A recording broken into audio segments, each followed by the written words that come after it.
PMK MLA Sadasivam Salem மேற்கு மாவட்ட செயலாளர் பொறுப்பிலிருந்து நீக்கம் செய்யப்பட்டுள்ளார். சேலம் மேற்கு மாவட்ட செயலாளராக ராஜேந்திரன் நியமித்து பாமக நிறுவனர் ராமதாஸ் அறிவித்திருந்தார். சேலம் மாவட்ட அனைத்து பொறுப்பாளர்களையும் நீக்கிவிட்டு புதிய நிர்வாகிகளை நியமிக்க ராமதாஸ் திட்டமிட்டிருப்பதாகவும் தற்போதைய முக்கிய செய்தியானது வெளியாகியிருக்கிறது.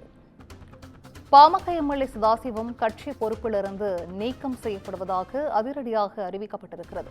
கூடுதல் விவரங்களை செய்தியாளர் சக்திவேல் வழங்கிட கேட்கலாம். சக்திவேல், வணக்கம். இது குறித்தான முழு விவரங்கள். நிச்சயமாக வணக்கம் சிந்து. சதாசிவம் சட்டமன்ற உறுப்பினர் சேலம் மேற்கு மாவட்ட செயலாளர் பொறுப்பிலிருந்து பாமகவிலிருந்து நீக்கப்படுவதாக அறிவிப்பானது வெளியிடப்பட்டுள்ளது.